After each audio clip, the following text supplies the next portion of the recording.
Baik Tuhan. Ya, terima kasih. Baiklah. Mari Bapak Ibu Saudaraku, kita berdoa untuk menyambut firman Tuhan. Benar Bapa di surga, Tuhan adalah gembala kami, gembala hidup kami, dan yang menuntun kami kepada seluruh kehendak-Mu yang menjadi kesenangan dan sumber-sumber sukacita bagi kehidupan kami. Di pagi hari ini Tuhan, kami sangat bersyukur ya Bapa atas penyertaan-Mu ya Tuhan, kebaikan-Mu, kemurahan hati-Mu yang terus mendidik kami, yang terus mendisiplin hidup kami ya Tuhan, untuk senantiasa datang bersyukur, berterima kasih atas kebaikan-Mu. Kami menyambut kebenaran firman-Mu ya Bapa. Diberkatilah semua saudara-saudara kami yang sudah siap untuk menyambut kebenaran firman-Mu. Dalam nama Tuhan Yesus kami berdoa. Haleluya. Amin. Amin. Ya, amin. Selamat pagi untuk kita semua. Salam, salam kudus Bapak Ibu Saudaraku. Di akhir pekan ini, bagaimana satu minggu ini sangat terberkati ya Bapak Ibu Saudaraku ya. Luar biasa, Tuhan berikan kita kesehatan yang baik. Tuhan tuntun kehidupan kita semuanya. Dia memelihara hati dan pikiran kita. Diberikan kita semangat yang baru setiap hari untuk datang bersyukur kepadanya. Dan itulah kerinduan kita Bapak Ibu Saudaraku semuanya. Seperti pujian mengatakan, menyenangkan-Mu. Hanya itu kerinduanku. Itulah kerinduan kita semua. Menyenangkan hati Tuhan di saat kita datang dengar-dengaran untuk menyambut kebenaran firman-Nya. Bapak Ibu Saudaraku yang dikasihi Tuhan Yesus. Ya, puji Tuhan, kita pagi hari ini dengan hati yang penuh syukur kepada Tuhan. Kita datang untuk bersama-sama memuji-muji Tuhan kita. Kita saling mendoakan, kita saling dukung, dan terutama firman Tuhan yang terus menopang di hidup kita. Kita mendapatkan nutrisi rohani kita. Amin. Untuk kita tetap semangat. Puji Tuhan. Baiklah saudara-saudaraku yang dikasihi Tuhan Yesus. Kita masuk pada bagian yang semakin menarik dan membuat kita semakin terpesona kepada Tuhan kita, pribadi Yesus Kristus yang sangat agung. Ya. Dan saat ini kita sudah masuk ke episode ke-50, yaitu masuk ke pasal 2 kitab Galatia. Luar biasa, puji Tuhan Bapak Ibu Saudaraku yang dikasihi Tuhan Yesus. Mari kita segera membuka Alkitab kita. Saudara-saudaraku, kita buka Alkitab kita dari kitab Galatia pasal 2. Nah, di kitab Galatia pasal 2 ini ada banyak berkat Tuhan Bapak Ibu Saudaraku yang akan memperjelas maksud daripada kasih karunia Tuhan untuk menanamkan dasar-dasar fondasi yang kuat di dalam keyakinan kita tentang apa yang kita percayai saat ini adalah sungguh merupakan berkat Tuhan yang terbesar di dalam kehidupan kita. Dan untuk itu mari kita membaca dulu ya bagaimana kisah daripada lanjutan daripada kesaksian daripada Paulus, bagaimana dia menegakkan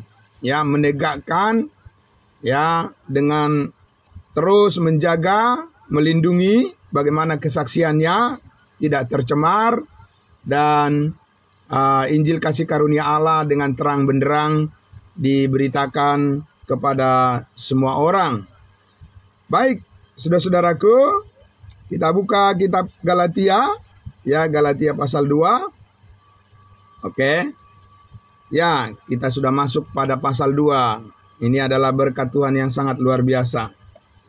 Kita akan membaca secara perlahan-lahan saja, saudara-saudaraku, supaya nanti bisa kita lihat bagaimana sambungan atau kelanjutan dari kesaksian Paulus di pasal 1 ya.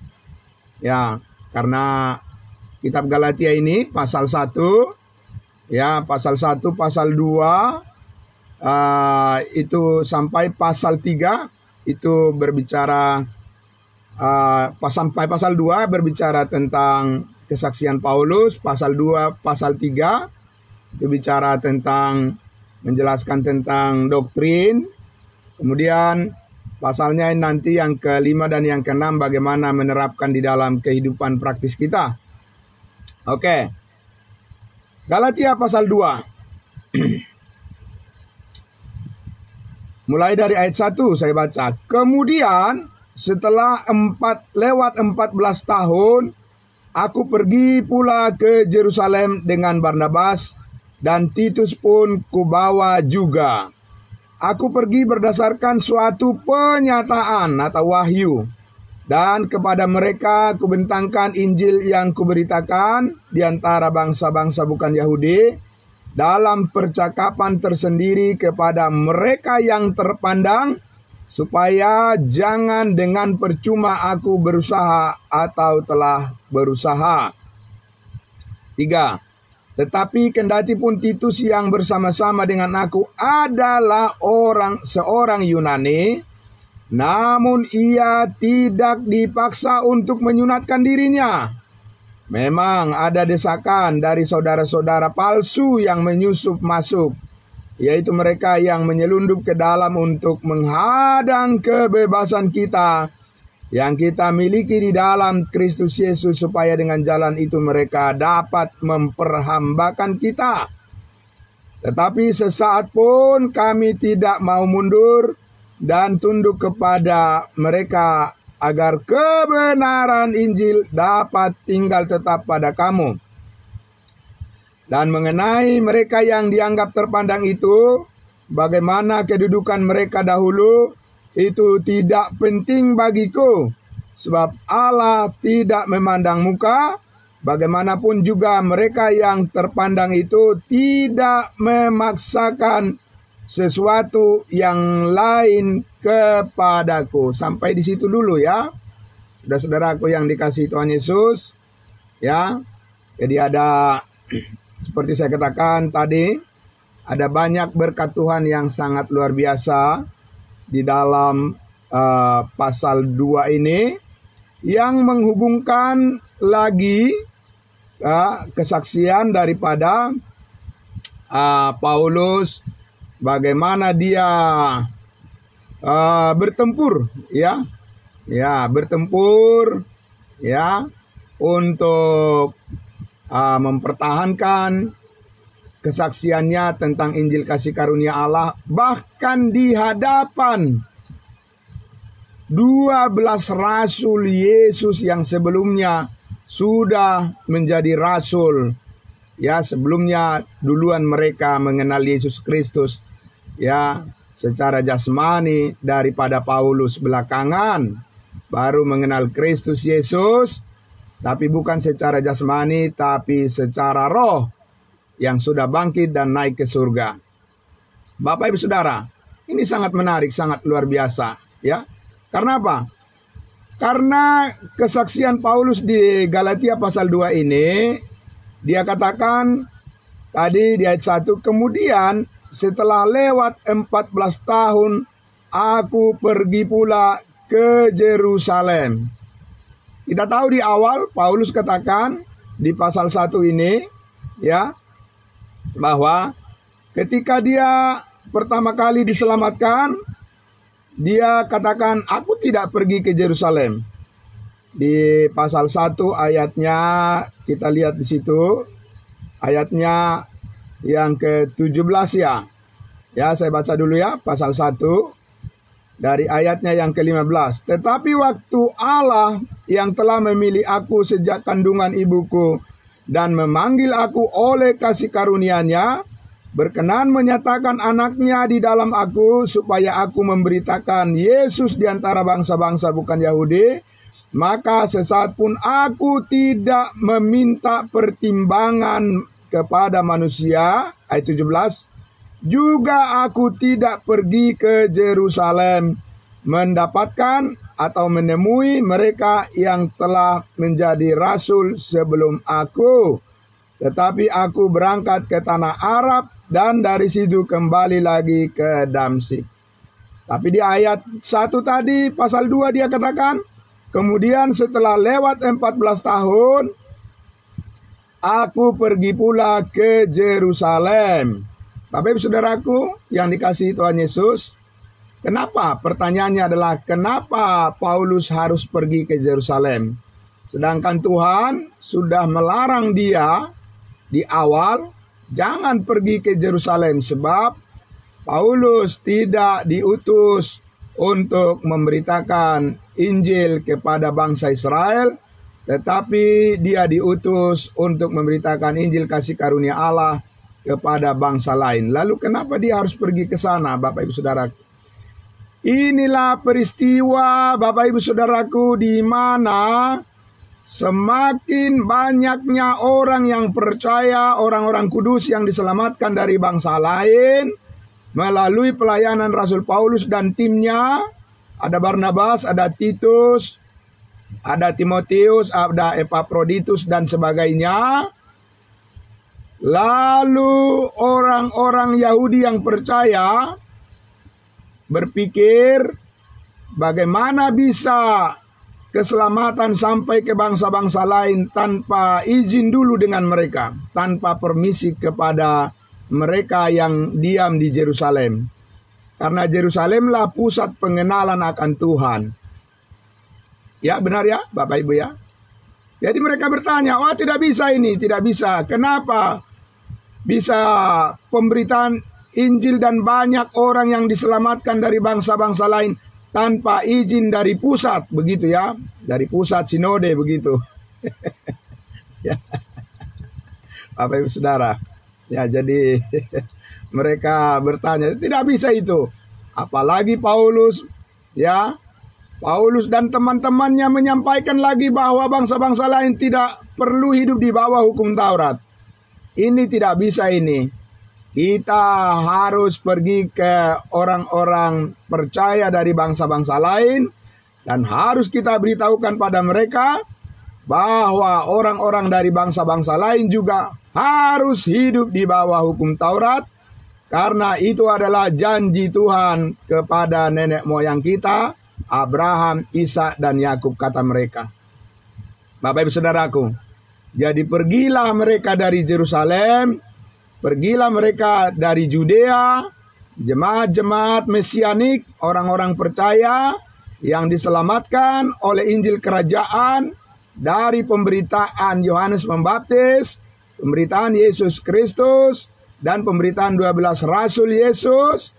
Dan ketika terjadi penganiayaan yang dilakukan oleh Saulus kepada orang-orang percaya di Yerusalem, mereka terpencar ke berbagai negara, ada yang ke Syria, ada yang ke Damsyik, ada yang ke Judea, dan seterusnya.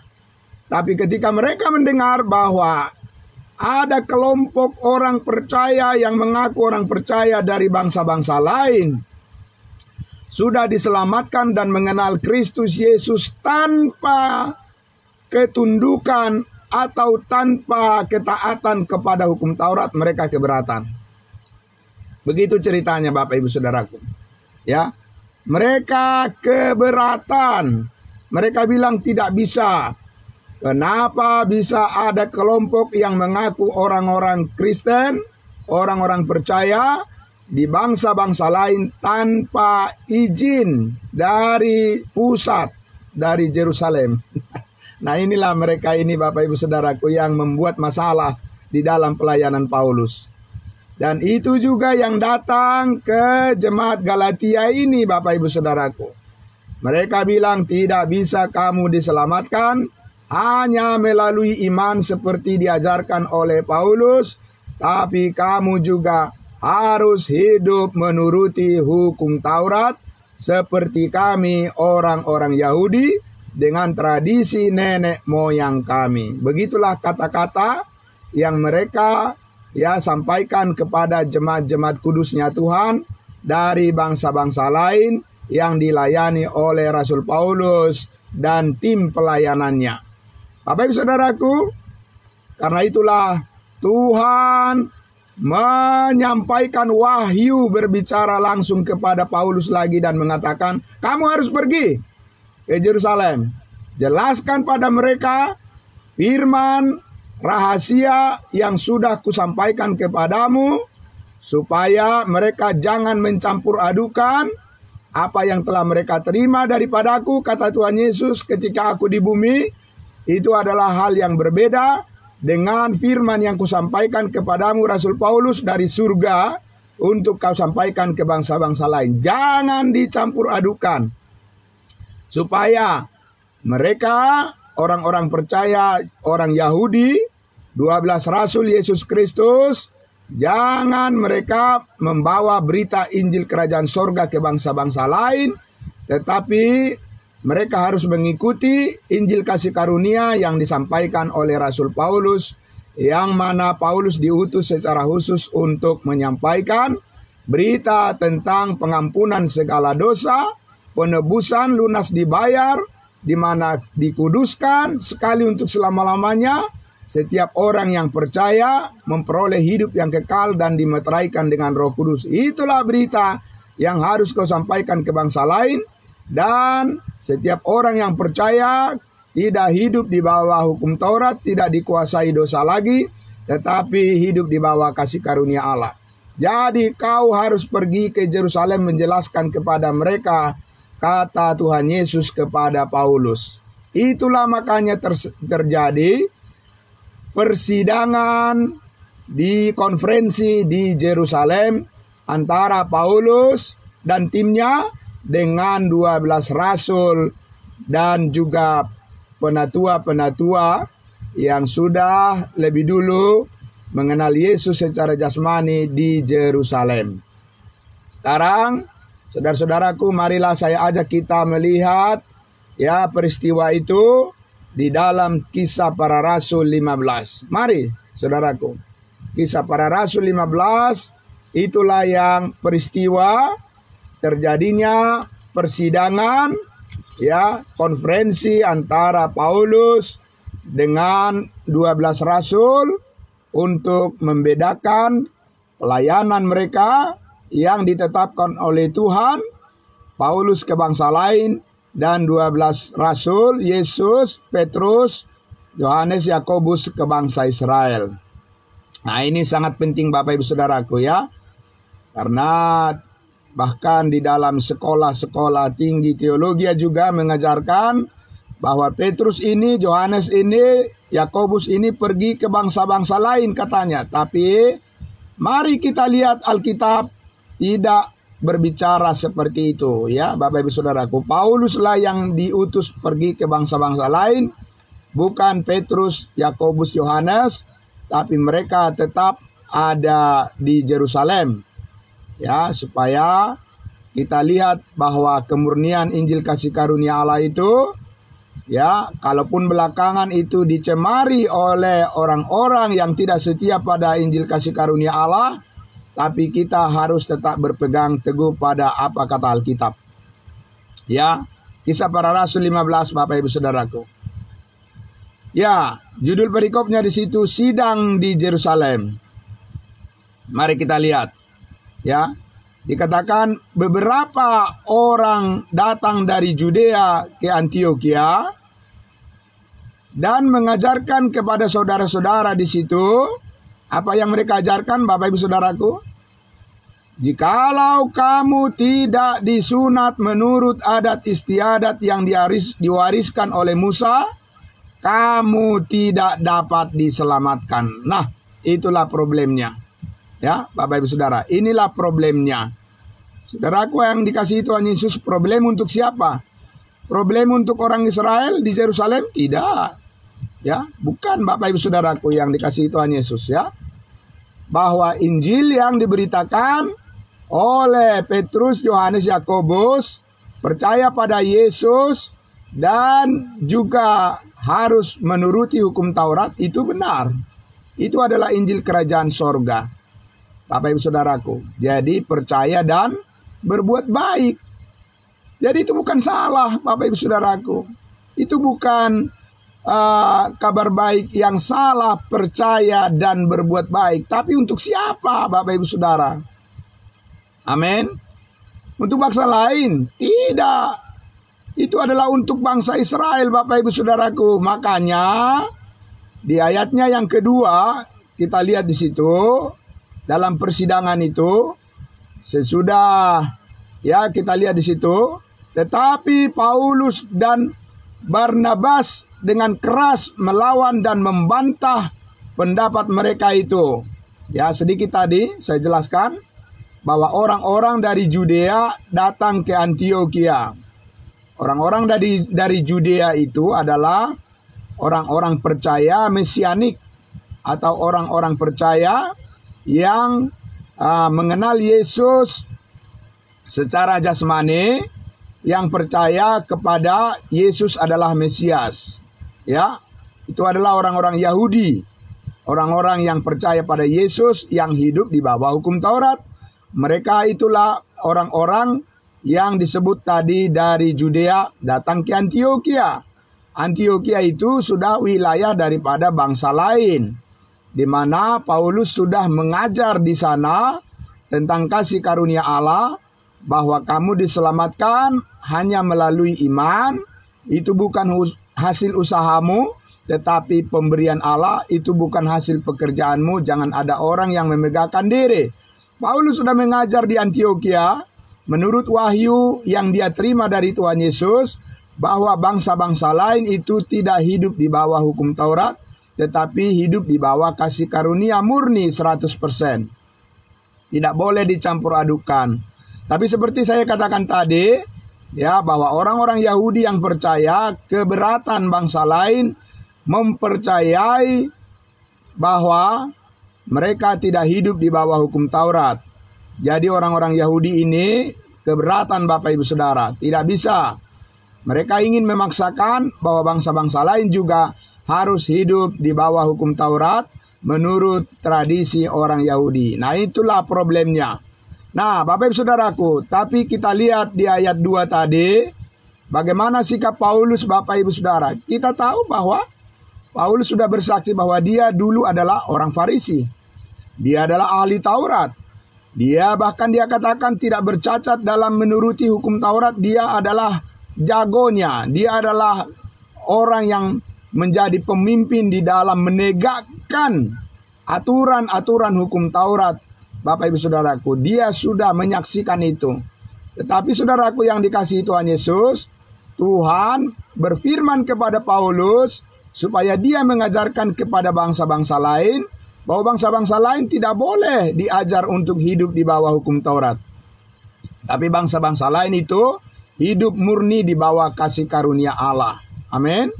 Nah, saudaraku, karena itulah di ayat 2 tadi dikatakan, tetapi Paulus dan Barnabas dengan keras melawan dan membantah pendapat mereka itu. Jadi Paulus, Bapak Ibu Saudaraku, dikatakan bukan dengan lemah, dengan pelan-pelan, dengan keras dikatakan, Bapak Ibu Saudaraku.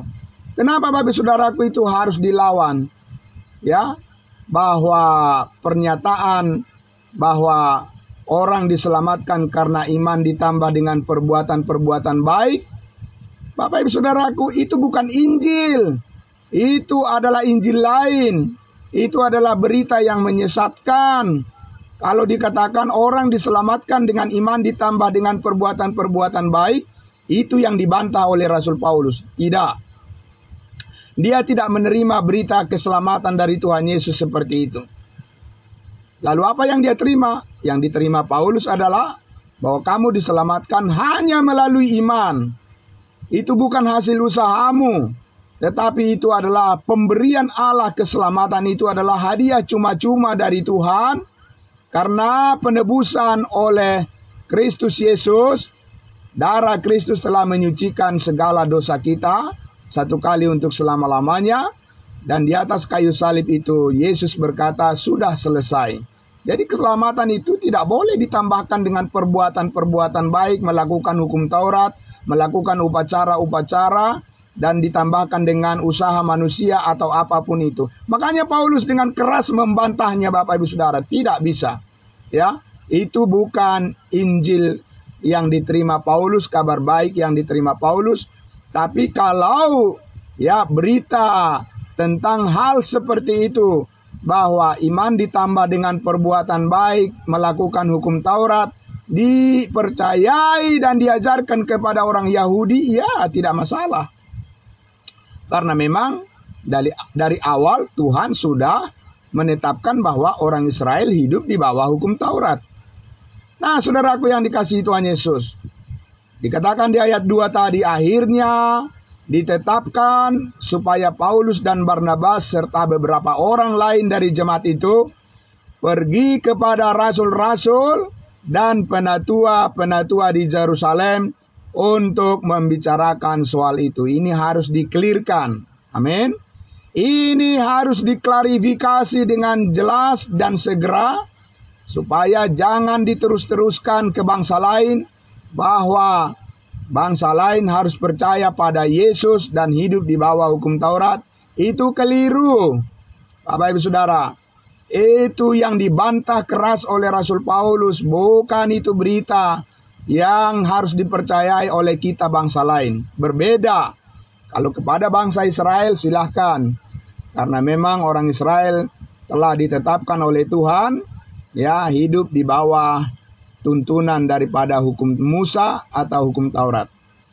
Sekarang kita lihat dalam persidangan itu, ya, kita lihat dulu di ayat 3, mereka, Paulus diantarkan oleh jemaat dari Antioquia sampai ke luar kota, lalu mereka berjalan melalui Fenisia dan Samaria, dan di tempat-tempat itu mereka menceritakan tentang pertobatan, keselamatan orang-orang yang dari bangsa-bangsa lain.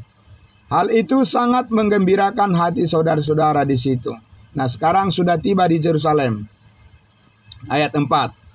Setibanya di Yerusalem, mereka, Paulus, disambut oleh jemaat dan oleh rasul-rasul dan penatua-penatua. Lalu mereka menceritakan segala sesuatu yang Allah lakukan dengan perantaraan mereka. Jadi Bapak Ibu Saudaraku yang dikasihi Tuhan Yesus, ya, Paulus disambut oleh siapa? Oleh Petrus, oleh Yohanes, oleh Yakobus, dan para penatua di Yerusalem, untuk mereka melakukan konferensi, melakukan persidangan, ya, untuk mengklarifikasi, untuk menjelaskan, ya, bagaimana Injil yang disampaikan oleh Rasul Paulus ke bangsa-bangsa lain jangan dicampur adukan dengan berita Injil Kerajaan Sorga yang disampaikan kepada bangsa Israel. Nah, saudaraku yang dikasihi Tuhan Yesus, setelah mereka bersidang, dikatakan tadi ayat 4 itu, kemudian Paulus menceritakan bagaimana bangsa-bangsa lain diselamatkan oleh Kristus hanya oleh karena iman, oleh karena percaya kepada salib Kristus. Tidak seperti berita yang disampaikan oleh Petrus, Yohanes, Yakobus, di mana mereka menyampaikan berita keselamatan tentang Yesus Kristus, dalam Yesus Kristus, tapi juga harus disertai dengan perbuatan-perbuatan yang dituntun oleh hukum Taurat. Nah, Bapak Ibu Saudaraku, jadi Paulus menjelaskan bahwa bangsa-bangsa lain yang dilayaninya tidak diajarkan mereka percaya dan melakukan hukum Taurat. Dan banyak orang yang diselamatkan. Amin. Itu yang disampaikan Paulus. Dan makin banyak orang yang diselamatkan, Roh Tuhan bekerja, kuasa kasih karunia firman-Nya bekerja, makin menyebar kemana-mana, makin banyak orang yang diselamatkan hanya melalui iman kepada kasih karunia Allah dan bukan karena hidup di bawah hukum Taurat. Tetapi Bapak Ibu Saudaraku, Paulus ingin menjelaskan, janganlah kiranya orang-orang dari bangsa Yahudi mengganggu pelayanan Paulus di bangsa-bangsa lain dengan memaksakan bahwa bangsa-bangsa lain juga harus melakukan hukum Taurat. Itu yang mau ditegaskan Paulus dalam persidangan di Yerusalem ini. Bapak Ibu Saudaraku yang dikasihi Tuhan Yesus, apakah orang Yahudi rela begitu saja menerima kabar baik yang disampaikan Paulus ke bangsa-bangsa lain tanpa hukum Taurat? Apa mereka rela begitu saja? Tidak. Namanya juga orang Yahudi, keras kepala disebutnya mereka. Mereka orang yang keras tengkuk, Bapak Ibu Saudara. Sekalipun mereka sudah orang percaya, mereka masih tetap bersikeras bahwa bangsa lain itu harus hidup di bawah hukum Taurat, dan Paulus harus menghadapi mereka secara terang-terangan, berhadapan muka dengan muka. Ya, kita lihat Bapak Ibu Saudaraku, apa yang dikatakan di ayat 5.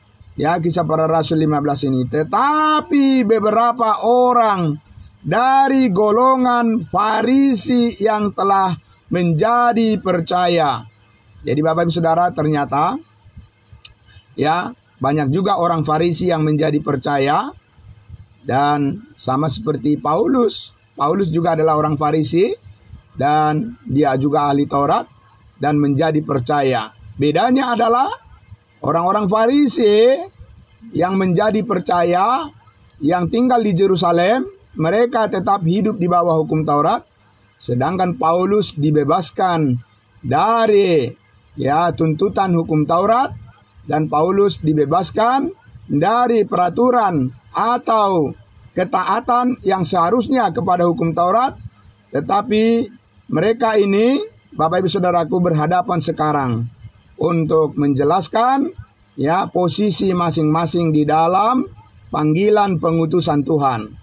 Ayat 5. Tetapi beberapa orang dari golongan Farisi yang telah menjadi percaya datang dan berkata, orang-orang bukan Yahudi harus disunat dan diwajibkan untuk menuruti hukum Musa atau hukum Taurat.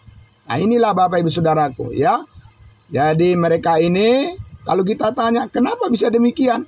Karena mereka tidak menyangka, mereka tidak menduga, mereka tidak mengantisipasi bahwa ada program Allah yang baru bagi bangsa-bangsa lain, tidak mengikuti kelanjutan daripada program Allah kepada orang Yahudi.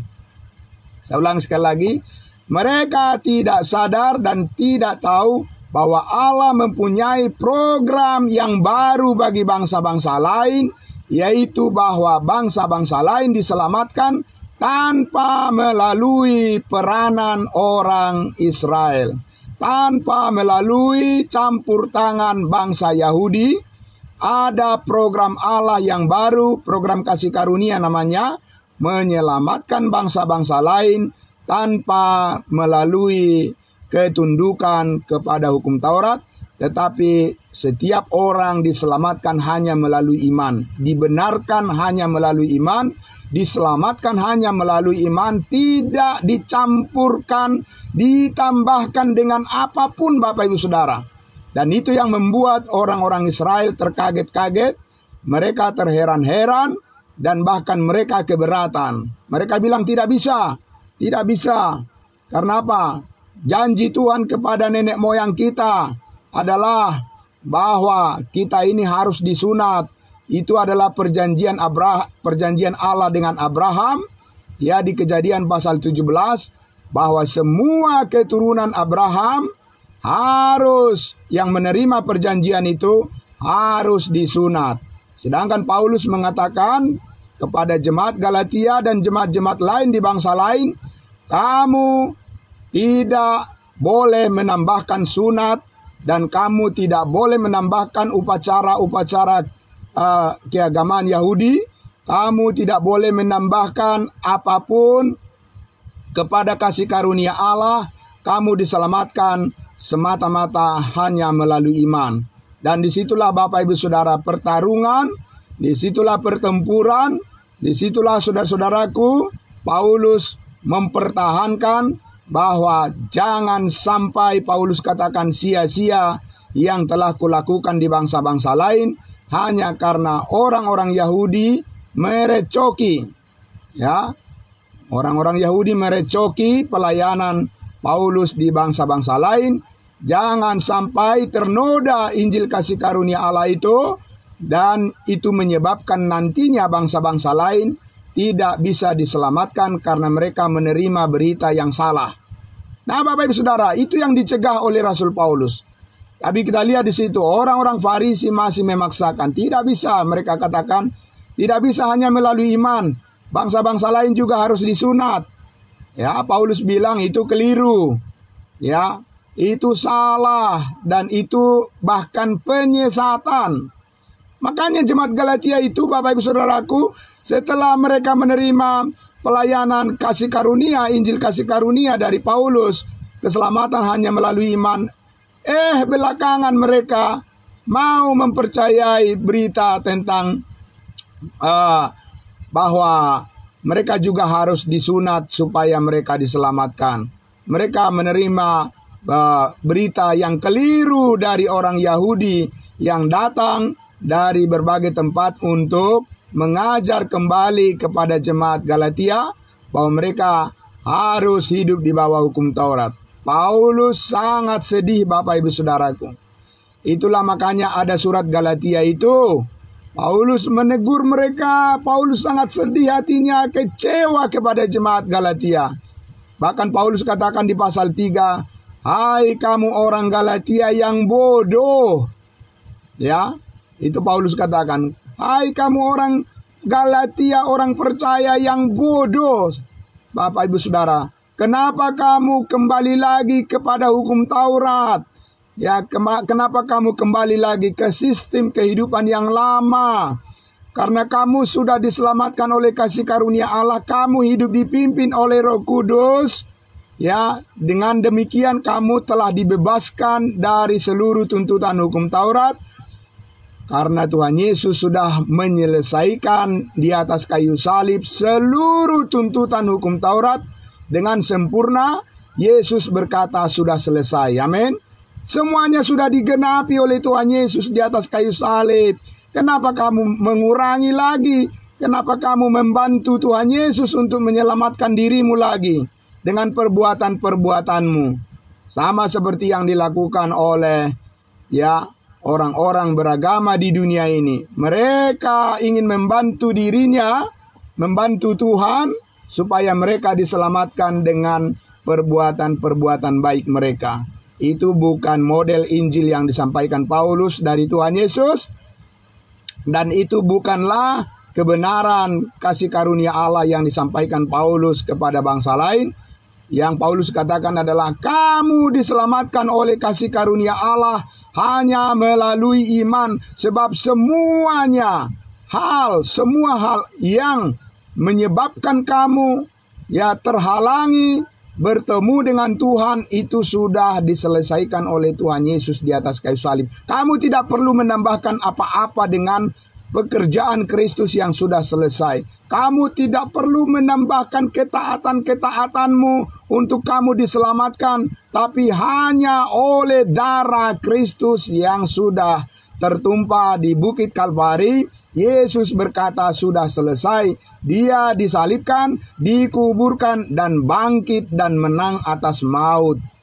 Bapak Ibu Saudaraku yang dikasihi Tuhan Yesus, maka ketika hal itu ditegaskan oleh Rasul Paulus dalam persidangan di Yerusalem, saudara-saudaraku, tidak demikian saja orang-orang Yahudi mereka menerima, tapi mereka masih ngotot, mereka masih bersikeras. Tidak bisa, bangsa-bangsa lain harus juga disunat, bangsa-bangsa lain juga harus hidup di bawah hukum Taurat. Bapak Ibu Saudaraku yang dikasihi Tuhan Yesus, Maka ya di dalam persidangan itu di Yerusalem antara Paulus dengan rasul-rasul, maka kita lihat apa hasilnya. Apakah berhasil Paulus, Bapak Ibu Saudaraku? Berhasil karena roh Tuhan yang menuntun dia. Amin. Kita lihat di ayatnya yang ke-6. Maka bersidanglah rasul-rasul dan penatua-penatua untuk membicarakan soal itu. Ya, ayat 7. Sesudah beberapa waktu lamanya berlangsung pertukaran pikiran mengenai soal itu, berdirilah Petrus dan berkata kepada mereka, "Hai saudara-saudara, kamu tahu bahwa sejak semula Allah memilih aku dari antara kamu supaya dengan perantaraan mulutku bangsa-bangsa lain mendengar Injil dan menjadi percaya." Ini cerita tentang Kornelius, di mana Petrus ya diutus oleh Tuhan memberitakan Injil kerajaan kepada Kornelius, seorang perwira Italia, ya bangsa Italia, dan dia diselamatkan. Itu bukan berarti Petrus pergi ke Roma, pergi ke bangsa-bangsa lain. Tidak ada, Bapak Ibu Saudaraku. Jadi Petrus menceritakan tentang pengalaman di mana Petrus pernah diutus untuk memberitakan Injil kepada Kornelius bangsa lain. Ya, kenapa demikian? Karena memang Bapak Ibu Saudaraku, janji Tuhan adalah melalui keturunan Abraham bangsa-bangsa lain akan diberkati. Ya, nah saudaraku yang dikasihi Tuhan Yesus, ya nanti suatu bagian lagi di hari yang akan datang kita akan membahas khusus tentang hal itu. Ya, kita teruskan dulu di ayatnya yang ke-8. Dan Allah yang mengenal hati manusia telah menyatakan kehendaknya untuk menerima mereka, sebab ia mengaruniakan Roh Kudus juga kepada mereka, ke bangsa-bangsa lain sama seperti kepada kita, kata Petrus.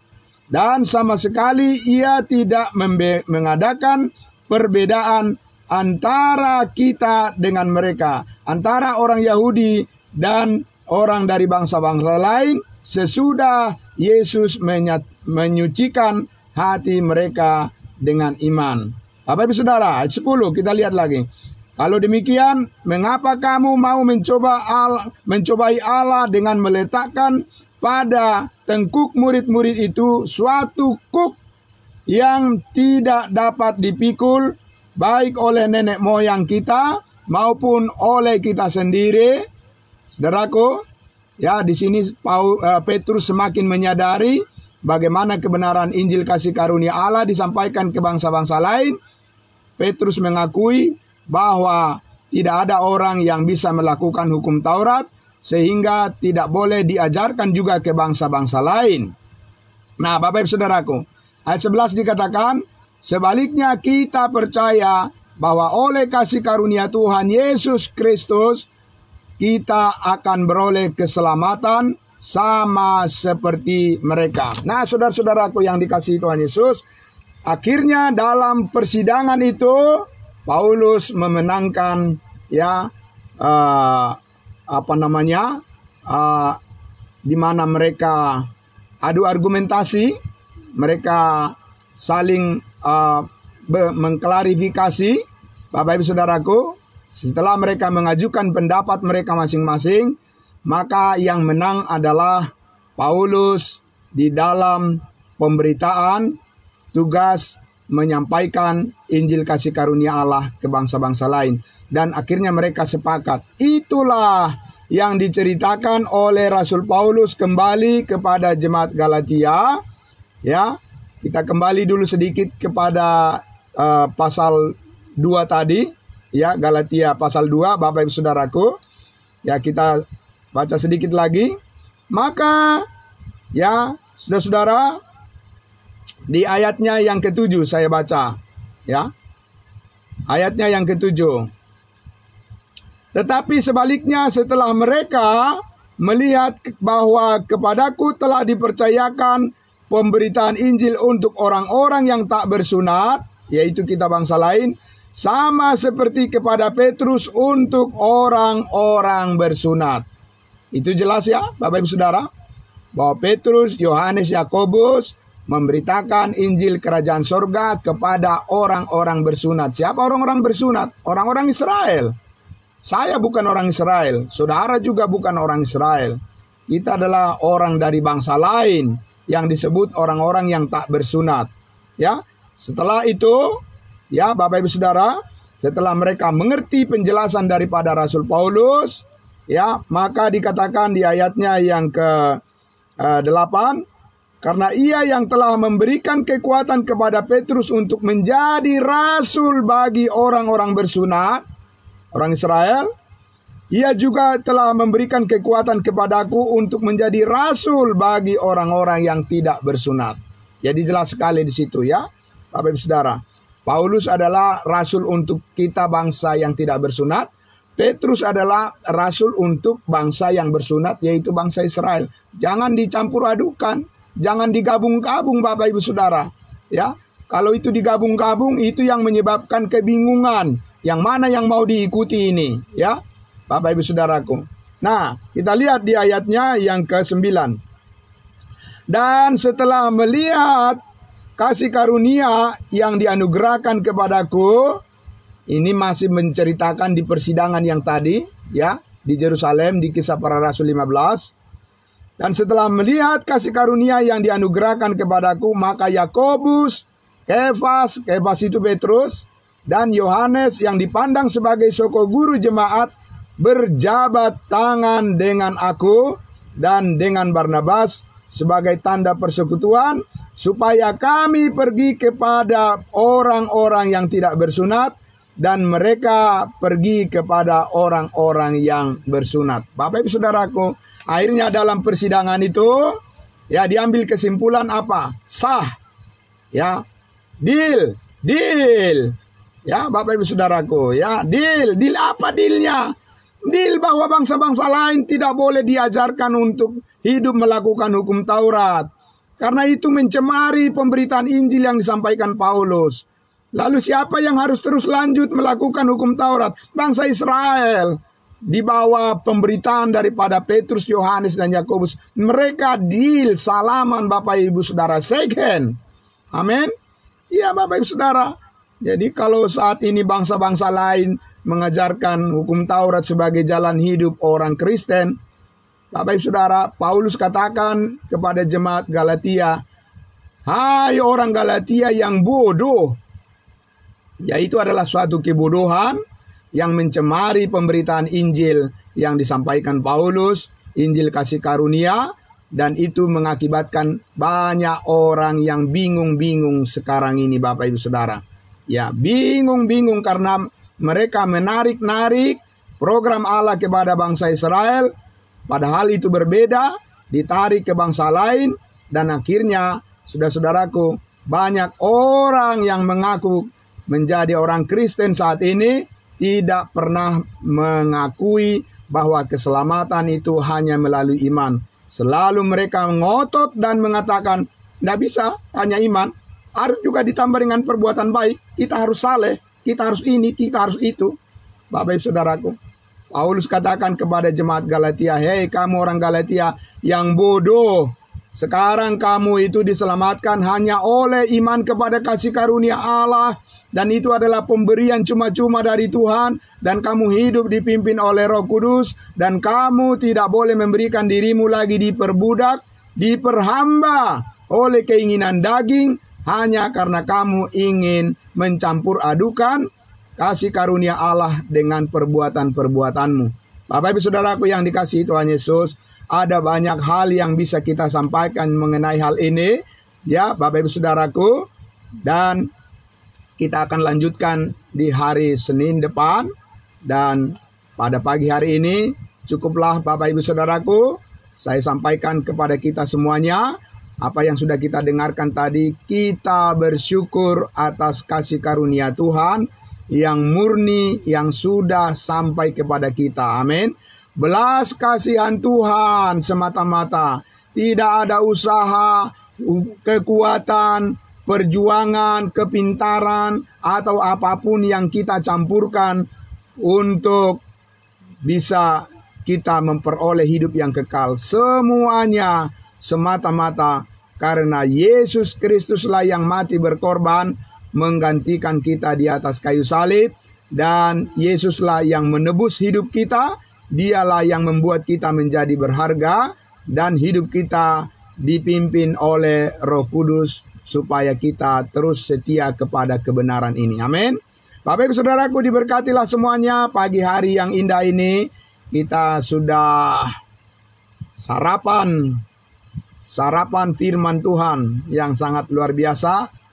Bapak Ibu Saudara, dan kita sudah siap dengan kekuatan yang Tuhan karuniakan menjalankan semua pekerjaan kita. Dan besok hari kita akan berkumpul kembali dalam ibadah raya kita. Tuhan memberkati Bapak Ibu Saudara semuanya, dan mari kita berdoa. Bapa dalam surga, terima kasih.